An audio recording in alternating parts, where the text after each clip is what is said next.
And then there we go. The recording has begun, so that's great. There are several of us behind the scenes here hoping to make this a success. So if you have questions for any of us, please at any point drop a question in the chat and we'll be happy to help. So we're going to kick things off first with a welcome from National Housing Trust CEO Priya Jayachandran, who I think is on the line. Priya, are you there? I am. Thanks, Danielle, and welcome everyone. Good afternoon. As Danielle mentioned, I'm Priya Jayachandran, and I have the privilege of not only leading National Housing Trust, but also welcoming you to the kickoff of our 8-month boot camp in partnership with all of you. For National Housing Trust, this boot camp really is the culmination of multiple parallel journeys that we've been on for for over 30 years. The first is to be the strongest and most informed voice on affordable housing preservation, which is what motivated us to create National Housing Trust and keeps us doing what we do. Second, to be the only organization and the only voice focused on energy efficiency and decarbonization exclusively for the benefit of affordable housing residents. And third, we're a 30-year partnership with housing finance agencies. For those 30 years, we have partnered with all of you on things like priority points for preservation and QAPs, on points and priorities for energy efficiency, for staunching qualified contract applications, and resisting ROFR challenges. And this is just the next step in that long time partnership. NHT wouldn't have and couldn't have had the impact that we've had in our lifetime without the partnership with HFAs. So thank you. You're going to spend the next 8 or so months with us, obviously not all the time. And what should you know about us beyond the content and technical material you're going to gather from this experience? For me, what makes NHT stand out from the pack of so many of our committed peers who do and advocate for affordable housing is that everything we do informs everything else we do, and residents are at the center of that experience. When we add a new capability, it's not because we want another vertical business line, it's that through that lens, we can better create a positive experience for residents who undergo housing hardship. For us, that means that we have to real estate development, lending, solar development, resident services, and policy work, really to create an enhanced experience of understanding those different perspectives and bringing it to the solutions that we create and promote at National Housing Trust. What that means for all of you is that the content that we're going to deliver over the coming months is vetted through those multiple lenses, from ownership, from a lending platform, from a resident advocacy, from financial, from energy efficiency and solar. And the recommendations and best practices that we're going in conversation that we're going to engage in is really practical and tested on the ground, in many cases on our own portfolio. But of course, all of you are going to have to decide that for yourselves, and we're really excited to get started. So I am going to pass it back to Danielle, and welcome. Thanks, Priya. I am really excited that we're able to launch this whole effort in partnership with Wells Fargo. It is thanks to Wells Fargo's generosity that we're able to host you all in this learning together. So let me very quickly run through the agenda, and then I'll turn it over to many of our key partners in implementing this program, not just Wells Fargo, but also NCSHA. And we've got a representative from the White House as well, who's very supportive of this work. So very quickly today, we'll start with a few introductions. I'll go through some expectations and goals, not just of what we hope to achieve, but we hope for you all as well. We'll start to dive into the many IRA programs that are out there. They're going to be the focus of our conversation for the months to come. And you'll hear both from a member of our team here at NHT, as well as one of your community, a housing finance agency representative as well. We'll definitely bake in some time for cohort sharing amongst you all, and then we'll give you a preview of what's to come. We do have an optional 15-minute portion at the end where we'll dive deep on the HUD Green Resilient Retrofit Program, given that that is fresh out of the gate. But with that, let me first turn it to John Moon, who will say a few remarks. John is the Sustainability and Climate Resilience Philanthropy Leader from Wells Fargo and responsible for helping us to underwrite this activity. So John. Hi, I'm John Moon, and it's great to be with you all here today. I just wanted to set a little bit of context for Wells Fargo's interest in this. So starting at a pretty macro level, back in 2021, Wells Fargo announced some important climate-related commitments.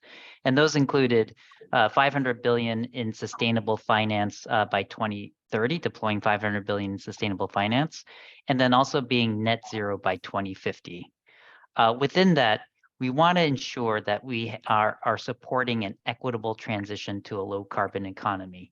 And so how to do that, affordable housing is so central to this transition, equitable transition. As we know, housing is at the nexus of broader concerns and opportunities for LMI communities. Affordable housing, as we know, can advance and address health disparities. It could address economic mobility from a place-based standpoint, and also address some underlying challenges around equity and racial equity. When you overlay climate, it has an opportunity to enhance those impacts around affordable housing. So for us, as we transition our energy systems, there are really two important considerations. The first is that LMI communities and households are integrally part of this transition. We've seen the effects of what an uneven transition looks like in broadband adoption. We see those who have been able to adopt it and what that means from a commerce and access to a number of important broader economic and social needs within broadband. Our transition in the energy system is not too dissimilar. We're undergoing a significant change from emerging technologies like interactive grids that will manage electric loads at the community and neighborhood level down to the appliance level. Related challenges and opportunities around EV infrastructure and how that lines up with housing. And work with new partners like state energy offices. So this is an important transition point, and making sure that LMI communities and households are at the front end and are being planned as part of this transition is a really key important principle that drives our work. The other very, very important work is the affordable part of housing affordability. We know that we need to solve for affordability around this transition. We also know that housing affordability challenges are fairly significant, especially in some markets.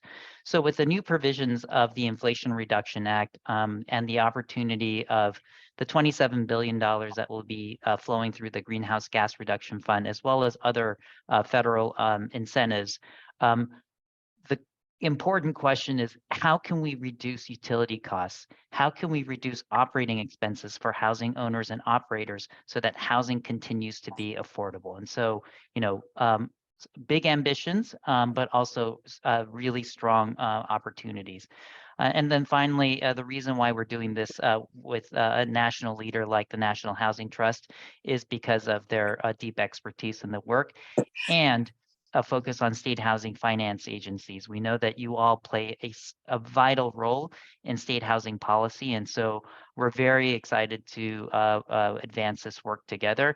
And I'm going to be listening in and enjoy and look to learn a lot from you all and from our presentation today. So with that, I'll hand it back to Danielle. Thanks. Thanks, John. And that's a perfect segue, I think, to introduce Dr. Williams, who I know is known to all of you. NCSAJ has been a really critical partner to us all along, as you heard from Priya, but particularly as we got closer to launch this bootcamp. So Stockton, I'll turn it over to you. Well, thanks very much, Danielle. It really is a pleasure to be here today. I hope you all can see me, or at least hear me. I have a little video difficulty, but this is something that we at NCSAJ have been looking forward to for quite some time. The housing finance agencies have been involved in various ways in trying to promote and enable energy efficiency and renewable energy in the affordable housing they finance for many years. But really, the passage of the infrastructure bill and especially the Inflation Reduction Act creates an unprecedented opportunity to drive more energy efficiency and renewable energy benefits in affordable housing. HFAs through NCSHA have been very active with the Biden-Harris administration in providing advice and recommendations on how to structure the various programs that will be the subject of this boot camp. We have made headway, we think, and more details will be forthcoming over the next several months, which is good news, not just for housing finance agencies, but for affordable housing. At the same time, we recognized early on that housing finance agencies would need to learn new language, new programs and agencies, and in a lot of cases, form new partnerships in their states with energy offices and other entities that will be influential and involved in the delivery of energy resources. And NHT, with its long storied history of innovation in connecting affordable housing and energy efficiency, stepped forward right away and offered to us to partner to develop this boot camp. We're enormously excited that so many housing finance agencies have already expressed interest, begun planning, and are participating in this program.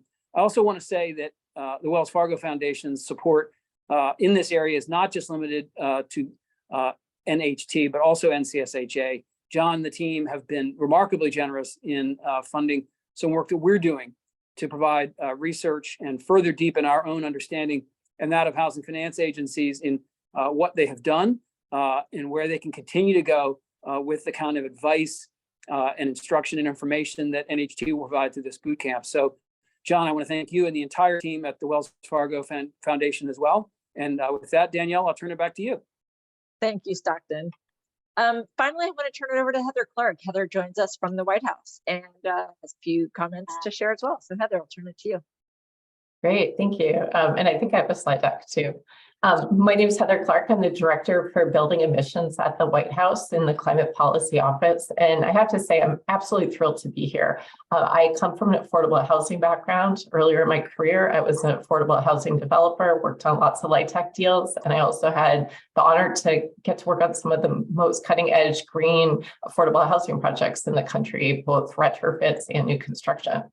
So my heart is in affordable housing. There's lots of people at the White House that have similar backgrounds, and all the IRA programs that have to do with buildings, I am go across my desk, and I am looking at them through a lens to make sure that they can work for our affordable housing properties around the country. Next slide. I really like this clip. I saw it in one of the HUD magazines. Rooftop solar panels help to stabilize operating costs. I think this really shows where the White House is coming from on IRA implementation and also affordable housing. It's a huge priority of the White House to improve and expand housing supply. Some of that is new build, but some of that is preservation. A lot of it is preservation. We need to be thinking about our buildings in a different way. And there's this opportunity that we have with IRA and our funding in general to really reduce the operating loads using energy efficiency, solar, electrification to make those loads really, really small so that our properties no longer are getting swept up in volatile utility costs, which, as many of us know, I'm sure some of your properties across the country have seen utility costs double or triple in the last few years. If the energy use of the properties is really tiny because of strategic investments, we will be able to help stabilize these properties, reduce energy burden, and also improve health and safety at the same time. Next slide. There is an urgency, I think, not just at the property level, but unfortunately also because of climate change. Our affordable housing is at risk. Extreme weather events are here. Last year alone, we saw $165 billion worth of damages to our buildings because of extreme weather events that are only intensifying because of climate change. A couple of years ago, National Housing Trust and also Climate Central put together a really strong report that looked at affordable housing properties. And what we're seeing, and what is very scary, is that many of our affordable housing properties that exist around the country are in the line of fire on climate risk. We need to improve the resiliency of our affordable housing properties that we have and that we're building, but we also really need to target these emissions. 30% of US emissions come from operating our buildings. Another 6% of our emissions come from the materials, the embodied carbon of the materials. We've got to really ratchet that down so that we don't put our lowest income residents around the country at greatest risk, which is where they are right now. Next slide. There's this exciting opportunity to use IRA for reducing emissions, but also, like we talked about at the beginning, stabilizing properties, energy savings, resiliency. We see a toolbox of energy efficiency, renewable energy, building electrification, grid interaction, and also low embodied carbon materials, as well as resiliency. That if we use IRA dollars strategically, and we also stack and braid those on top of LIHTC, on top of WAP, on top of other potentially LIHEAP, on top of other resources, local rebates that are available, we can have very strategic investment in these properties that have major benefits. Just wanted to call out electrification, because I know I've been doing working in the space for about 20 years, and electrification is newer in the field. Why are we going there? What are we trying to do? There's a couple of benefits of doing the electrification in addition to energy efficiency and renewable energy, is that we are very rapidly cleaning up the grid. So there is this opportunity if we need to be electrifying our buildings so that they can take advantage of that clean energy grid. And then they also can take advantage of on-site renewables, which, as you'll learn over the period of the next few months, the incentives for on-site renewables are really rich through IRA. Another thing to call out is low embodied carbon materials. We need to be thinking about that. That's going to come up more and more. And then resiliency too. We need to make sure these buildings are protected. Next slide. There's 6 programs that are most applicable in IRA to our affordable housing properties. That's the HUD Green Resilient Retrofit Program, which is competitive. And the incentives are upwards of $80,000 per unit. That program deals with everything from energy efficiency, electrification, to low embodied carbon materials and resiliency. There's the 45L tax credit, which is available for new construction and major rehabs. This tax credit has been around for a long time, but up until the IRA, it was really hard to use for LIHTC because it negatively affected basis. It's available now, up to $5,000 per unit if you build to zero energy ready homes. As you think about these IRA dollars and as you learn about them, think about how you can include certain requirements or prioritizations in your QAPs, like a requirement to say all QAPs have zero energy ready homes as a base energy efficiency standard, because that would mean that those projects would automatically get that incentive. There's also the electrification energy efficiency rebates, which are up to $22,000 per home. Solar and wind tax credits, which have a 20% adder that on top of the 30% tax credit, which means that on affordable housing, you could be 50% of the solar could be paid for. That's a total game changer, and it is compatible with LIHTC. And that also is competitive. And then finally, the EPA Greenhouse Gas Reduction Fund, which there's very likely going to be a role that HFAs could play in getting that $27 billion to communities that need it most. Next slide. I wanted to share just a few examples of the types of projects that you could be dreaming about and thinking about and incentivizing as you learn about IRA. So in Maine, governor's office was at the White House a couple of weeks ago, and I learned about all the great work that they're doing. They are in 2024, they're going to be requiring Passive House. Passive House is the most efficient building standard in the country. They have a project in Brewer, Maine, it's new construction, where it was a LIHTC deal, where they were able to reduce energy use by 60% compared to a similar building at about 3% added costs. Using IRA dollars, you could be incentivizing similar projects that could use the 45L tax credit and also the solar tax credit as well. Next slide. Another exciting project coming out of Maine was few years ago, Maine made a commitment of putting 100,000 heat pumps into homes. Maine Housing and Efficiency Maine partnered on an effort to offer no-cost heat pumps for homes in Maine. Because of a lot of these homes have bottled fuel, the savings ended up being between $900 to $2,000 per year per home that went to a heat pump. You could think about doing a similar program or something around electrification using the electrification rebate. We would love to see, though, that you add the energy efficiency rebate on top of that, because ideally you want to get the energy loads of the home really low as well at the same time. And then what could be better than to combine solar with heat pumps? So if you're able to use the solar ITC at the same time, that's also a huge win. Next slide. In Nebraska, community solar is starting to happen. I saw a lot happening in Nebraska around solar, which is really exciting. In Lincoln, there is a community solar that is offering really low-cost subscriptions to Habitat for Humanity homes.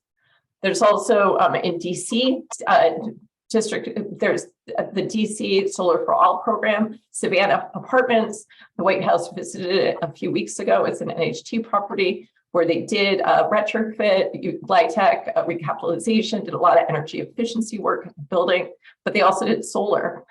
Solar residents that are participating in that project are saving about $320 a year on their electric bills. Now, this again, as you think about how to roll this out into the affordable housing properties that you work with, think again about that solar tax credit. I'd also reference HUD has some new guidance out that's really exciting that details how residents can continue to benefit from the solar. And it talks about utility allowances and income. So refer to those to make sure that the solar can work for your properties. Next slide. A couple of weeks ago, we also announced the HUD Green and Resilient Retrofit Program. And I encourage you to stay on to the end of this presentation to learn more about it. But that program is going for really deep savings projects. So these are projects that are mainly existing buildings. They're getting recapitalized and they're going for energy efficiency, really deep energy efficiency savings, deep emission savings with electrification, resiliency, low embodied carbon materials, and renewable energy. So it's like a whole package, what you can do when you have money to help these projects. Two different projects just to highlight: the Dunn Family Co-op in Centerline, Michigan. Our Secretary of Housing, Secretary Fudge was there a few weeks ago. That project is, they're undergoing a retrofit that includes electrification. Another type project that could be supported by a HUD GRP program would be like in Brooklyn, Riseboro. They did a deep energy retrofit on an existing building where they got to passive house and they're saving 80% of their energy use. So their HUD GRP would be appropriate, 45L tax credit, the rebates, the solar ITC. We are working very closely with agencies and Treasury to make sure that different programs can be stacked and braided so that they can be used for affordable housing properties. We are also making sure that they can work within each other, but that they also can work with like state rebates, WAP, LIHEAP, and other opportunities. Next slide.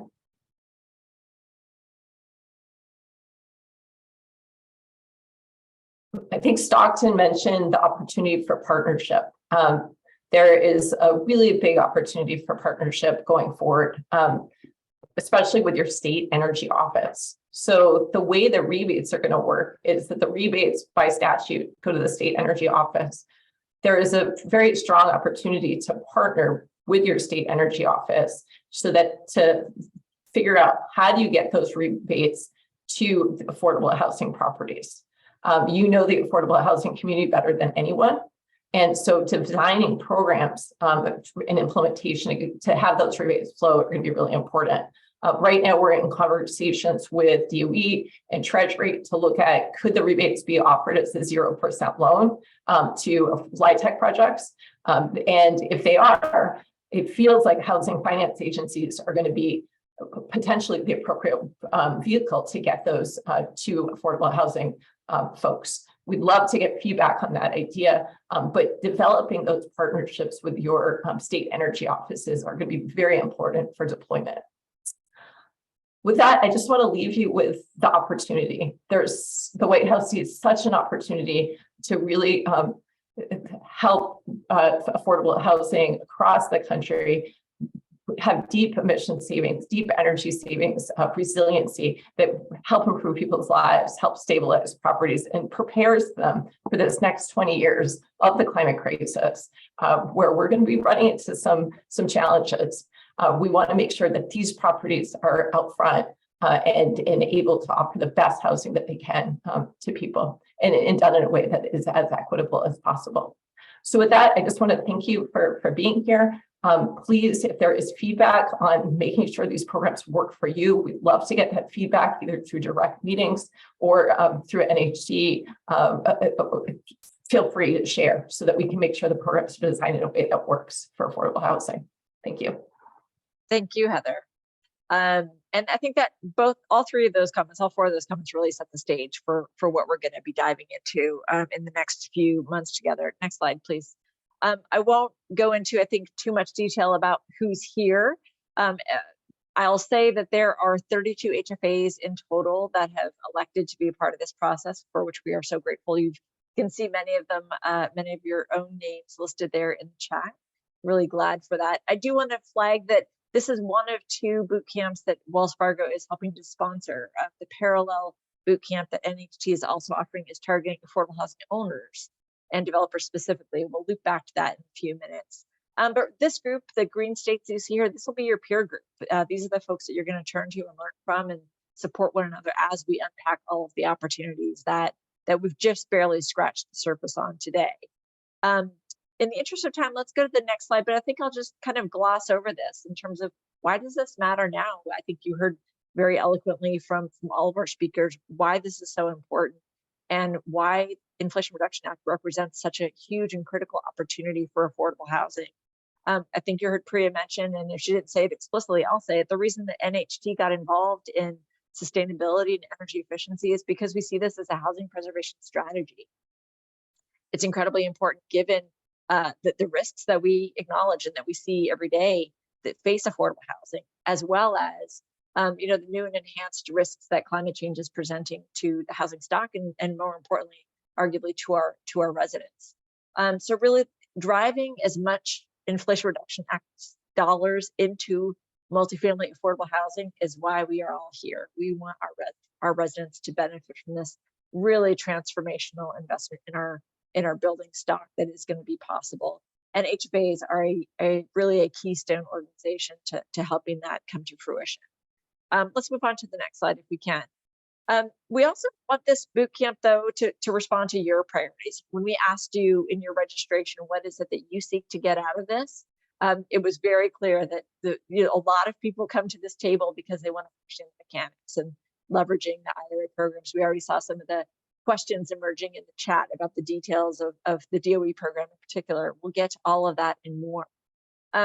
So we really want to be responsive to that. Clearly, there's interest in learning how HFAs themselves will be administering some of these funds. What are their roles and responsibilities in doing that? We will continue to sort of mine you all for insights. I can't emphasize enough that when you tell us what it is you need and where you're coming from, it helps us better tailor the curriculum to your needs. So invite you to continue to share your thoughts with us.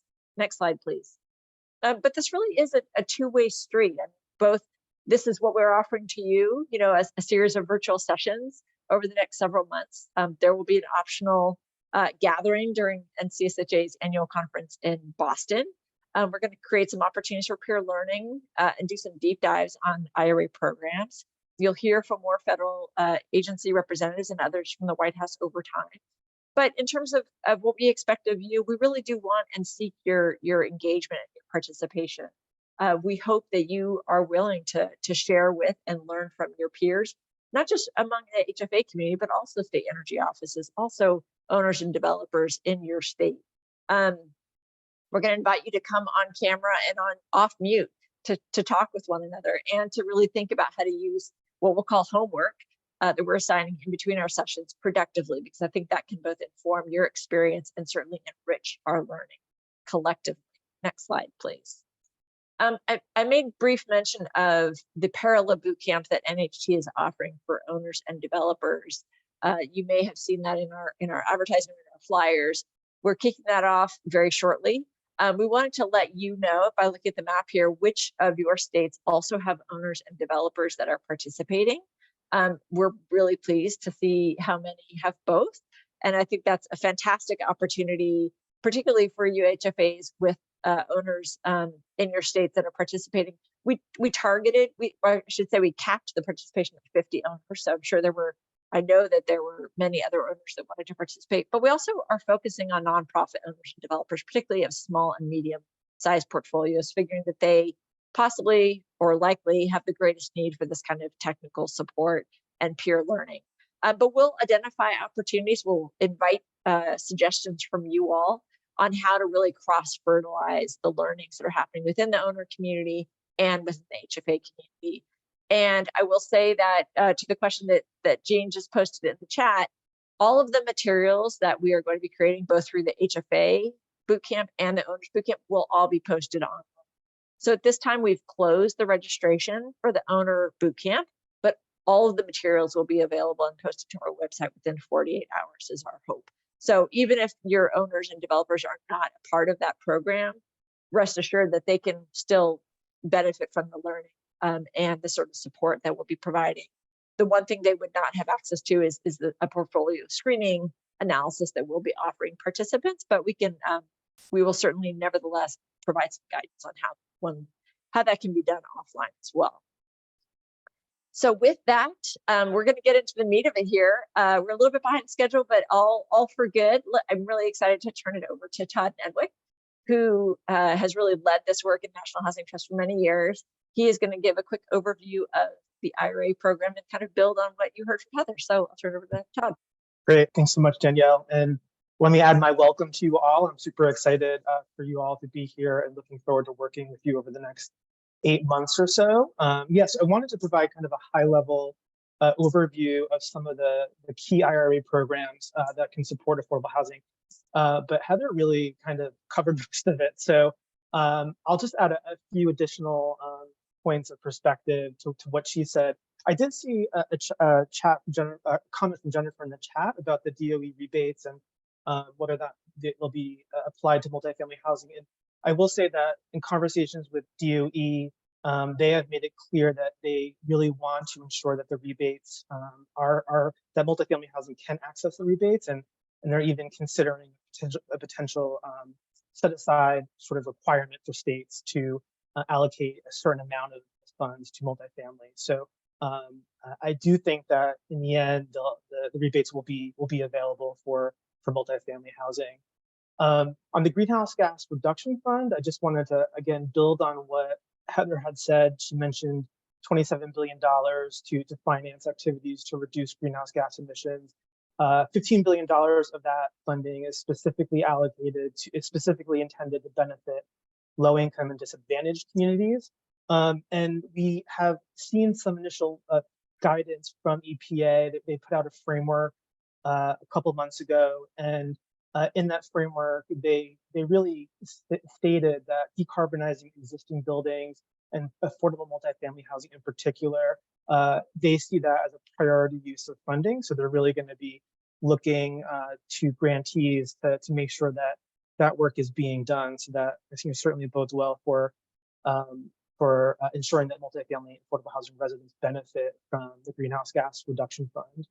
I think Heather did a great job covering the 45L tax credit, as well as the solar bonus credit. I will just add though on the bonus solar credit that as Heather mentioned, there's a 20 percentage point increase in credit available to multifamily developments that are financed by low-income housing tax credits, as well as a range of other federal housing programs that the sort of eligible multifamily buildings for that bonus really spans the range of federally assisted multifamily housing, which is great. There was been initial guidance from Treasury that reserves so I should clarify that the bonus solar credit is actually a competitive program. 45L is sort of as of right. Basically, anyone can get that tax credit that meets the requirements. But for this bonus solar credit, there's a limit in terms of how much capacity IRS will be allocating each year. It's 1.8 gigawatts of capacity. And so we were really happy to see in the initial guidance from Treasury that they are reserving 200 megawatts of that 1.8 gigawatts specifically for qualifying affordable multifamily housing projects. And we estimate that 200 megawatts will potentially benefit approximately 66,000 affordable multifamily households. Next slide. So I wanted to kind of touch on where we are, sort of implementation process for each of these programs, and sort of share a little bit about kind of the latest milestones and sort of key upcoming milestones to be aware of. For the Green Resilient Retrofit Program, the NOFOs are out. They came out 2 weeks ago, and believe it or not, the first application deadline for funding through GRP is just about a month out, at the end of June. And we'll talk more about the GRP program later on in the session. The DOE Home Energy Rebates Program, the most significant milestone to date there has been the release of funding to states to help them start to develop their program plans. So DOE is allowing states to apply for up to 2.5% of their state allocation, specifically for various planning and preparation activities, including just increasing the staff capacity of the agency to implement the program, strategic planning. DOE is also very interested in state energy offices understanding how these programs can be coordinated with other programs and leveraging other resources. So they're encouraging state energy offices to really take this time to figure out what are sort of the existing program channels in their states that can be used, that can be leveraged to get this funding out the door. So, with the states, doing that work, it's a great time to contact your state energy office and really try to understand, help them understand some of the challenges when it comes to affordable multifamily housing. So that's reflected in their allocation plans. The latest milestone, as I mentioned, was an implementation framework that was released by EPA, which kind of outlines 3 different competitions, and EPA accepted comments on that framework. So they are in the process of reviewing those comments, but they intend to put out a NOFO for that funding as early as next month. So again, another funding opportunity might be here just next month.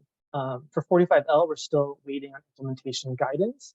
And for the solar bonus, Treasury has put out initial guidance in February that established the program and created some of the parameters, including creating a set aside for affordable multifamily housing. And we are expecting further guidance with more specific information about the application process out shortly.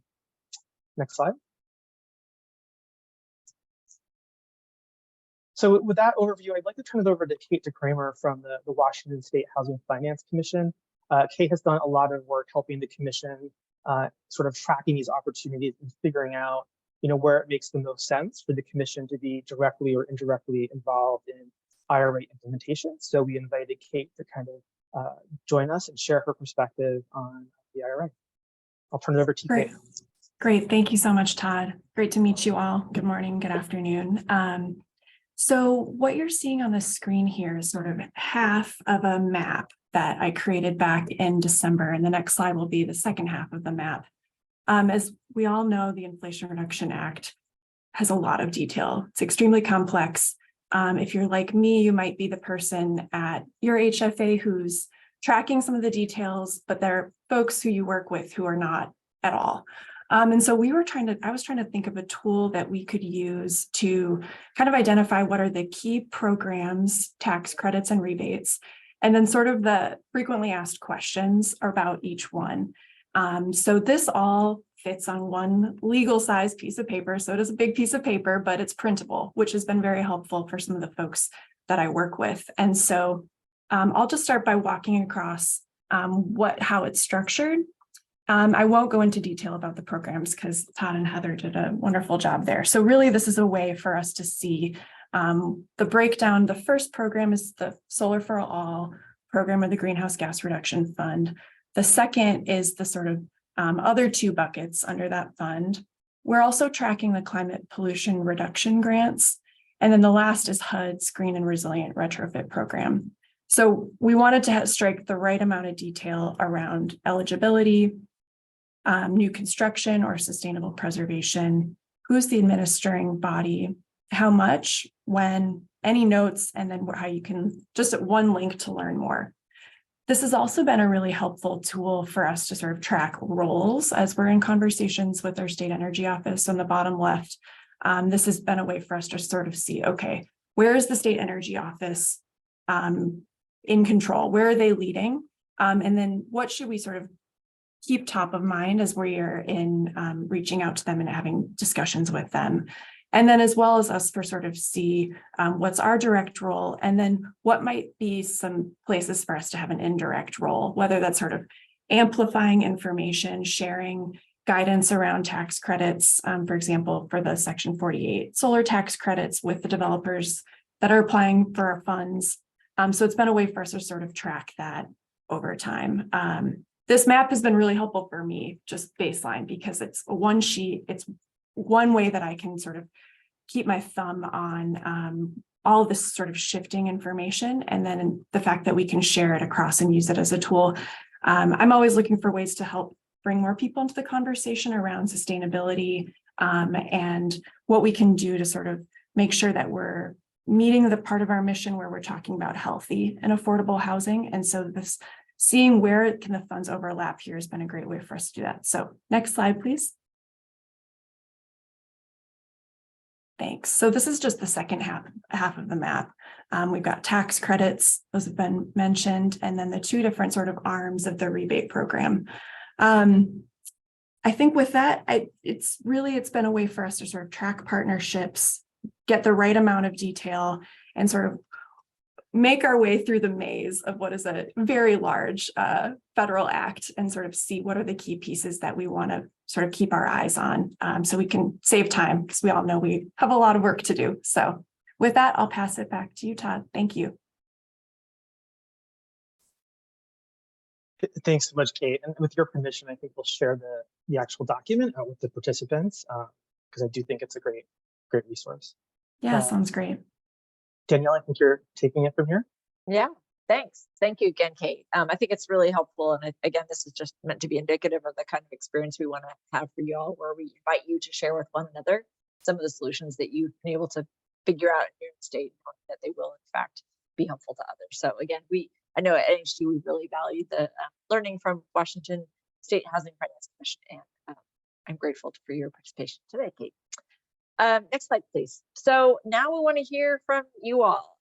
We really do put great stock in what you all have to say and how you can shape what we're doing. So we have a poll that should be popping up shortly. We want to know, we've done a very quick overview of these programs. Which of the programs are you most interested in learning about? Again, it's totally fine to say we don't even know enough to make heads or tails of any of them. But if there are some that really rise to a high level of interest for you, it would be helpful for us to know. You are able to do multiple choice, so try not to click everyone because that negates any value in scoring. But do let us know which of these programs are of greatest interest to you.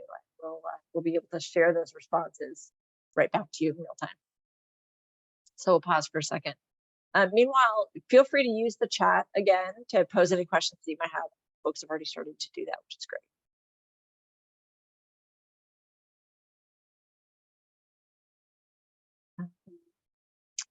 Madeline, perhaps you can give a sense of how we're doing in terms of her responses received so far. We're almost at 70%, so I'll give it a few more seconds and then I'll share Okay. the results. Perfect. And for everyone, you've emailed with Madeline McCullough. This is Madeline who you've been communicating with.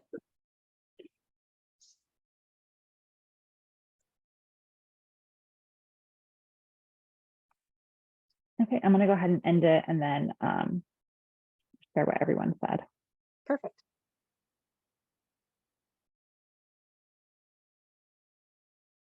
All right.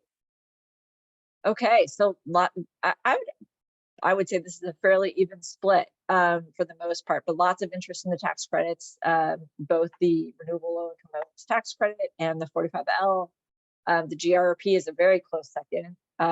No surprise there. Good thing we've got a deep dive on it in the next few minutes. And lots of interest too in the very large $27 million EPA Greenhouse Gas Reduction Fund set of programs and the DOE home energy rebates, which we just touched on in the chat today. So we're going to be going into detail on all of these and more in the coming weeks and months, but this is very helpful. We have one more opportunity for y'all to jump in, and really would invite you at this time to come off mute. Many of you are still on camera, which is wonderful, but please do jump in, raise your hand if you don't mind, so that we can let people in an orderly fashion. But we want to know, what is it that your agency would most need in order to sort of assess these opportunities and prepare for them? Feel free to put your answer in the chat, or again, come on screen, come off mute to share that feedback with your peers and with us.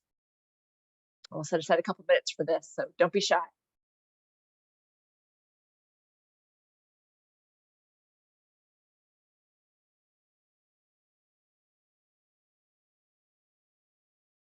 Seema, I see your hand. Why don't you jump on? Yeah, I think the most pressing thing for us is, how do we get to operationalize all these different sources? How do we put them into projects? And when would we have the guidance that we can share with our developers and tell them this is all that is possible? Because we'll have to get developers on board, explain it to them. So somehow in simple language, if we can spread the message, that would be huge. Agreed. And well said, Seema. Thank you. And remind us which state, Connecticut, right? Yeah, Okay, Connecticut. good. Perfect. I see a comment here from Lizzie Torres from Mass Housing. How can we create programs and target them for most economically disadvantaged communities, and how does the IRA measure that? Great question. Lindsay from North Carolina Housing Finance Agency says, we're eager to better understand our specific roles in HFA to leverage these dollars and support our developers, affordable housing practitioners to leverage them too. Agreed. Others, what are the opportunities, the needs that you have? And this can be very sort of specific. We need a list of that. We need a checklist for this. We need the sky's the limit here in terms of what you all, or what you and your agencies could best use to evaluate and prepare for these opportunities. Okay, Phil, from figuring out which funds we manage directly or indirectly, how do we coordinate with state energy or other state agencies? Absolutely. And I think one of the, the tricks here is, as we heard from Kate, it's not always obvious which state agency is doing what. I think Washington is the Department of Commerce that administers the energy related funds. Other states, it's housing and community development or another one. So figuring out the sort of alphabet soup of agencies and who's responsible for which program is going to be part of this exploration as well. Other thoughts, comments? This is not the only time we'll be inviting your input. Oh, Seema, your hand's up again. Go ahead. Okay, the other thing that is confusing, the other thing that all this brings to the table is, it brings a lot of funders to the table, a lot of different entities dispersing these. And has there been any effort to at least keep the requirements the same, so the developers can quickly meet those requirements? Otherwise, each agency has its own set of rules, So it becomes so cumbersome to get any of this going because the administrative burden is so much. Any thought there? Yeah, well said. And I know that we have, at a minimum, sort of pointed to income eligibility being one thing that could be standardized. There's already, very clear definitions used by one agency in some programs. Those are not uniformly adopted across all agencies and all programs. How could we make those more standardized? That's a very good point. Dan, I saw your hand up. Why don't you go ahead? Hi, yeah. Hey, this is Dan Elliott with Oregon Housing. One of the things that would be useful to us, and that we already have an interagency agreement with our department, our SEO. So we already been working very closely with them, our director and our team, to put together. They put in their application for the DOE, the rebate program dollars, which will be sizable. But one of the things we did is we worked with the legislature as well, and they have a bill this session that's active right now, 3155 in the House, that will require the Energy Department in consultation with the Housing Finance Department, us here in Oregon, to work to develop a one-stop shopping in anticipation of all these dollars coming, so that we can consolidate that, which means they're going to provide legislative dollars to us for that because of the administrative costs and burden that will be. But it'll also understandably create some market confusion with existing products that are already out there, and services and providers and delivery components of that that we want to be able to triage properly for the market and the customers and our developers out there. So that's one aspect, one thing that we're doing right now, and crossing our fingers that it'll get through Ways and Means and they'll be able to get it passed. But regardless of that, both agencies are in collaboration anyway, and we're already working to figure that out. But it is daunting. It is a lot to take in, and it will require that kind of consolidation of all the work and all the programs that are in our state that already move towards that. So we're going to try and have a one locale, and so we're crossing our fingers right now. That's great. Thank you, Dan. And I know, for many states, your legislative session may have already closed, but that doesn't mean there are other pathways to achieving some of that same consolidation and harmonization across agencies. So that's a great example. Sean, I'm going to come to you next, but first I want to go to Michael's comment in the chat here, which says, he hopes to understand the order of magnitude of the design opportunities, i.e., is there more benefit to adding solar panels than to sourcing utilities from a renewable provider? Heather talked about how our grid is becoming cleaner. Is what's the better bang for the buck? And that is something we'll be sort of exploring, certainly in HFA bootcamp, but also in the parallel bootcamp. And again, we'll bring some of those lessons back and forth. Sean, over to you.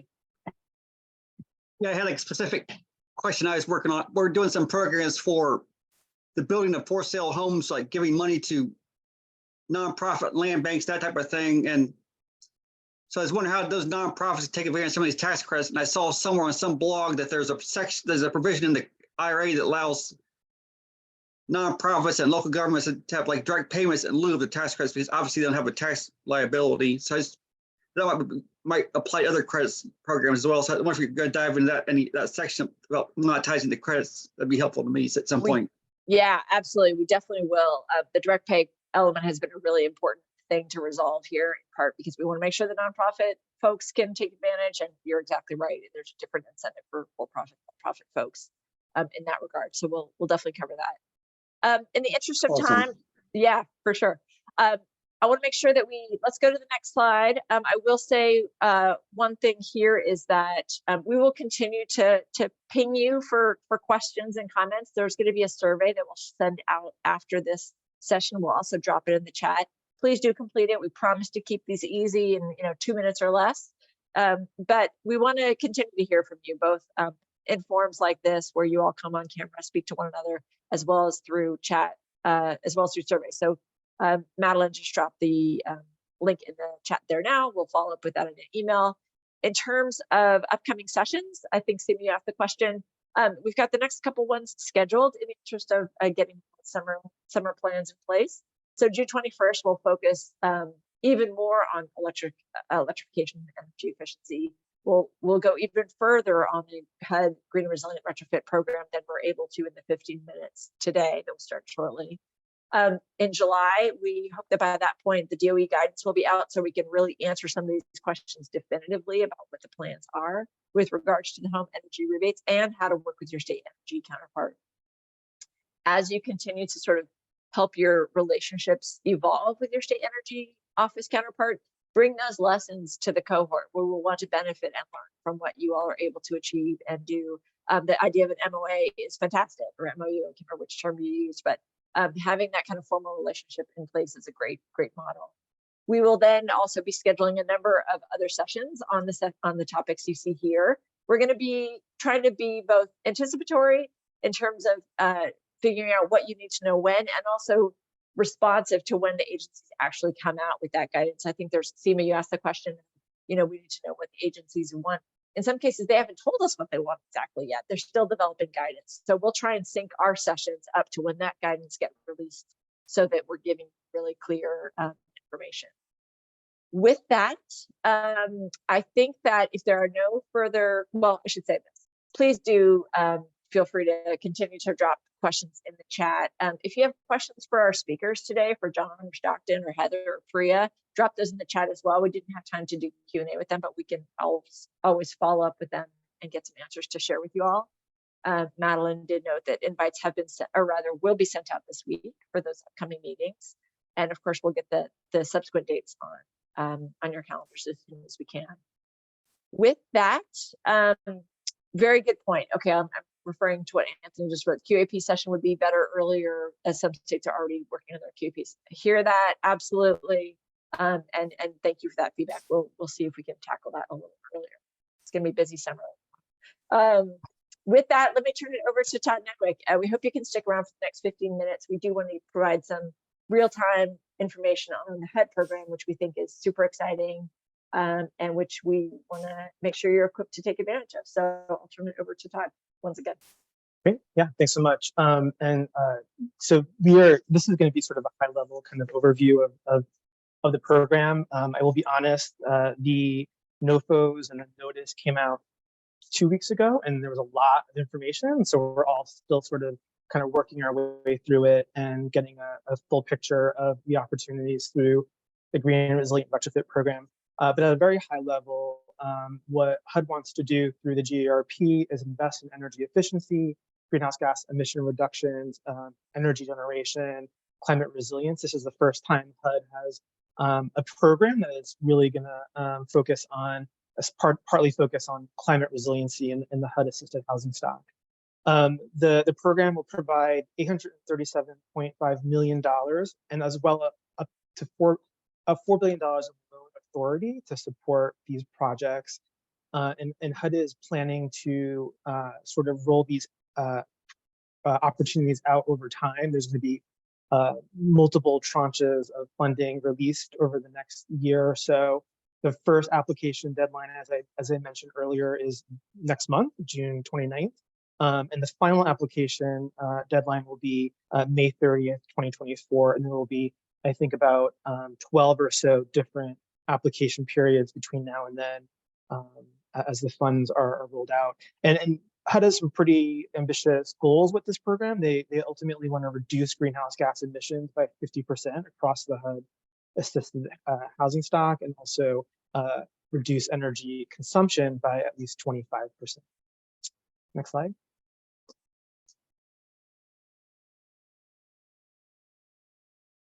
So in terms of the eligible properties, this program is specifically available for HUD project-based rental assistance, including new construction, substantial rehabilitation, RAD properties that executed the RAD contract prior to October 2021 are eligible, as well as rural housing Section 515 properties that have PBRA.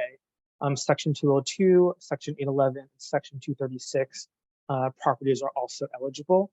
One of the things that we confirmed just recently is that project-based vouchers will not be eligible for this particular program. It's just these project-based rental assistance properties. Next slide. So HUD is rolling out the funding across 3 different funding cohorts, and each cohort is designed differently and intended to really address the needs of buildings at sort of different stages in the property life cycle. The first cohort is called Elements, and it's intended for projects that are in the advanced stages of a recapitalization. So one of the requirements for participation in this cohort is to actually have proof of or a committal of financing for recapitalization, whether that be a tax credit, award letter, or mortgage commitment. So this particular cohort is ideal for projects that need additional funding to cover the incremental cost of going greener or more energy efficient. For example, if over the course of planning a recapitalization, there was the need to kind of remove certain high efficiency elements because of the fact that funding wasn't there. This is an opportunity to kind of provide additional funding to the property to ensure that the most energy efficient appliances systems are included in the recapitalization. So this program will provide up to $40,000 per unit with a $75,000 per property cap. And this program is the first program to roll out with an application, the first application deadline being June 29th. The second cohort is called Leading Edge. This cohort is ideal for property owners that are in the early stage of planning a recapitalization. They're at the point in the process where they're still making building design decisions. They have not secured any initial financing for the recapitalization. And HUD is expecting through this cohort for projects to develop and implement scopes of work that will achieve an advanced green certification. And the NOFO lists the specific eligible certifications for this program, but in order to receive the full amount of funding, the project has to implement a scope of work that meets the certification requirements and actually achieve the certification in order to get all of the funding. The program this cohort provides $60,000 per unit, up to $10 million per property. And the first application date for this cohort is the end of July. The third cohort is called the Comprehensive, and this is available to owners that have a refinancing plan, or if not, this is also available to owners that are planning to do a standalone renovation. And HUD is looking to prioritize properties with really significant efficiency and resilience needs through this particular cohort. And as a result, HUD is willing to fully fund high impact measures that dramatically improve building performance. And the NOFO for this particular cohort kind of provides examples of the types of high impact measures HUD is looking for. Through this cohort, building owners can get up to $80,000 per unit, or up to $20 million per property. And the first application deadline for this particular cohort is the end of August. Next slide.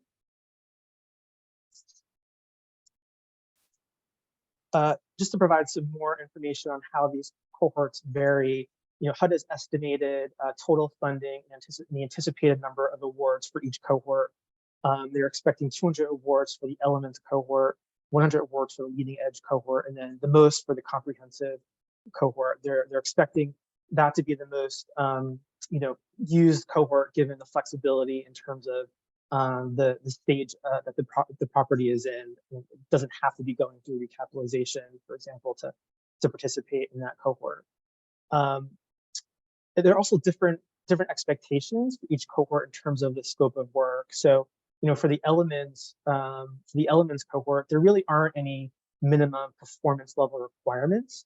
The scope will be very owner driven and is really dependent on the needs of the property going through the recapitalization. Sort of what is that premium cost to go to a higher efficiency level and paying that premium difference.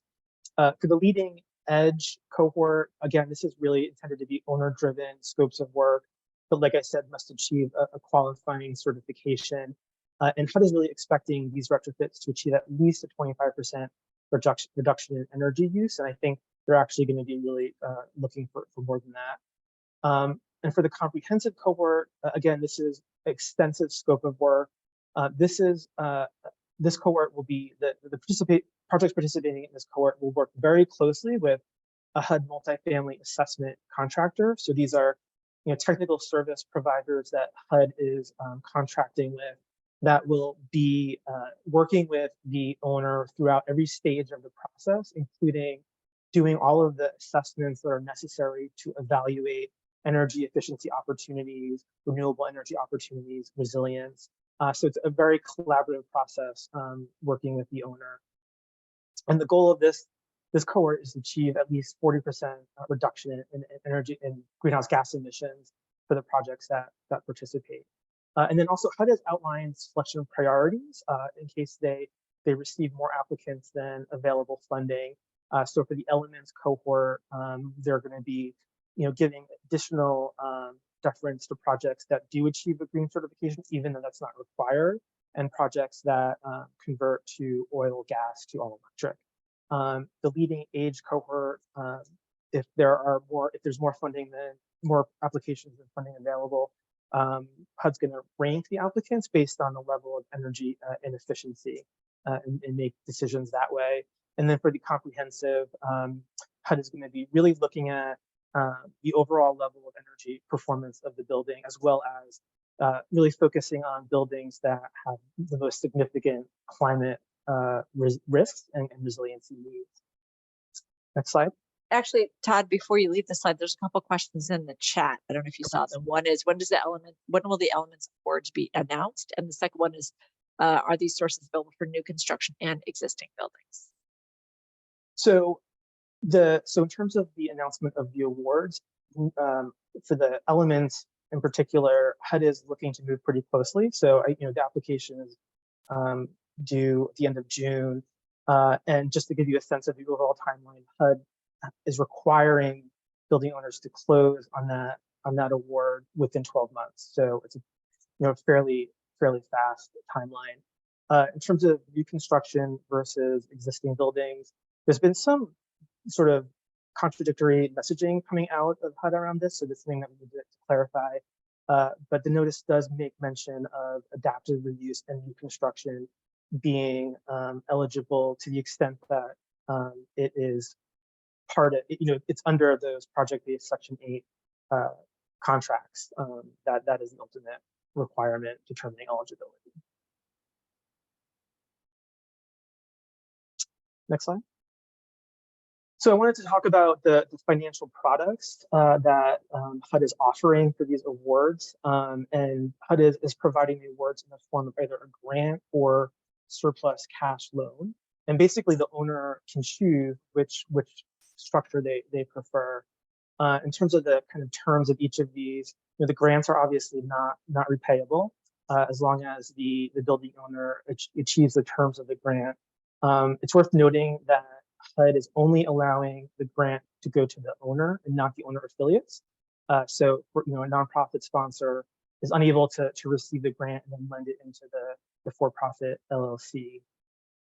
If an owner chooses a grant, there's a requirement for an affordability period of at least 25 years. In terms of the surplus cash loan, there's a requirement for at least 15 years of affordability. And in terms of the overall terms of the cash loan, it's 15 years, coterminous with the first lien mortgage, whichever is later, 15 years, or coterminous with the first lien mortgage. The interest rate is a simple annual rate of at least 1%. And then in terms of security, there is HUD is willing to subordinate to first position senior mortgage lien, but HUD is wants to be superior to all other financing means if it's a comprehensive or leading edge award. For the Elements award, though, HUD will subordinate the loan in certain cases if certain conditions are met. I will mention that in the notice, there is a section on potential modifications to the terms of the surplus cash loan. For example, HUD will consider partially or wholly forgiving repayment, lowering the interest rate to 0, accepting additional years of affordability in lieu of repayment. And also there's going to be a due on sale restriction that the HUD is also willing to waive if it's in the interest of preservation as well as in the interest of residents. And there are a lot other more modifications that are available. So that's in the notice, and I suggest folks check that out if you're interested. Next slide. Todd, actually, before you leave, sorry, a couple questions. One on prevailing wages. Do the funds trigger prevailing wages? And the second one, a comment really that most like tech owners, developers will probably choose cash flow loan. But the question on wages. So in certain cases, it does trigger Davis-Bacon. And this is something that needs clarification, but as far as I understand it, if nonprofits are receiving the funding, it doesn't trigger Davis-Bacon, but if for-profits are, reversed. If nonprofits receive the funding, it does trigger Davis-Bacon. For-profits, it doesn't. So, but that is an area that I think we need clarification on because it's just not. I thought it was also determined by where the grant is being made. Am I mistaken in thinking that? Which kind of, if it's a disadvantaged census tract? Yeah, we can follow up. Yeah. Yeah. So more to come on that, Yeah. folks. Good question. Next slide.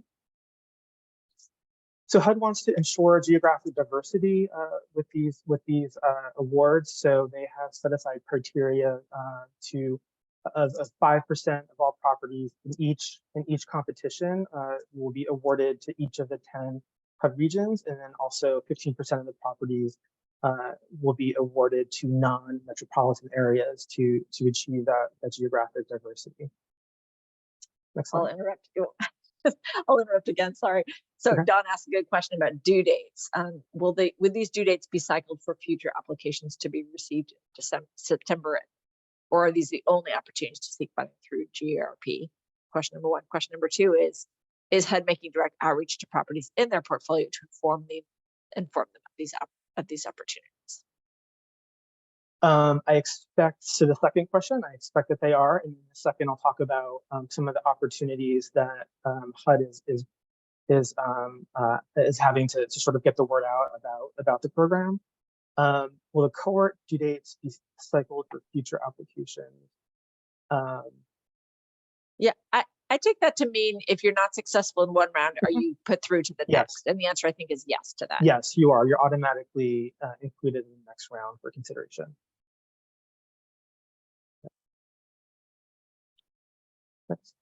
Yeah, so like I said, I wanted to share some resources for getting additional information about the GRP. First of all, on the GRP's website, there's a ton of information, including the funding notice, the NOFOs for each cohort, training videos, which are really helpful, as well as an FAQ that HUD is regularly updating as they receive questions. There was a webinar yesterday that HUD held, and the webinar recording and slides will be added to the website. I'm not sure if they're there yet, but there will be. And then the HUD office hours. HUD is actually holding office hours every Wednesday from 3 to 4 p.m. Eastern until June 28th. And if you go to the GRP website, you will see the link to the Zoom for those office hours. There's no need to register. There's just a standard link that people can access if they want to attend office hours any of those days. And of course, we will be, as Danielle mentioned, we will be providing additional information and digging a little bit deeper in the GRP in the forthcoming session. So. And then just for everyone's awareness, Aaron asked a question, is there going to be more money after all of these 4 rounds are complete? And the answer is not this time, no. This is the authorization that came from Congress in the Inflation Reduction Act. If the programs are wildly successful, it's entirely possible that this becomes a recurring program. At this point, it's a one. Yeah, so exactly. Get your applications in and help your owners get their applications now. Yeah. All right, well, we're right on time at where we wanted to be at this point. I'm happy to continue to entertain questions, but I think out of respect for everyone's time, we'll close the video portion of this meeting. Final question here from Jennifer. Does anyone see opportunities to integrate GRRP funding into affordable housing deals, or is this really limited to owners acting on their own? I think that's a great question. I think we can kind of unpack how these might work and how HFAs can assist and integrate program resources into deals as they're being developed. We can tackle that in our next session, which will be June 21st. If you have additional questions like that, and by the way, Jennifer, I would say also throw that question to HUD in one of their office hours if you are able to make that, but otherwise we'll definitely try and tackle that at our next deep dive. With that, I want to thank everyone once again for being a part of this. Thank you again to Wells Fargo for the funding that made this possible, and to you all for making the time to be here with us today. And we look forward to seeing you again in a few weeks. And please complete your survey. Thanks, everyone. Thank you.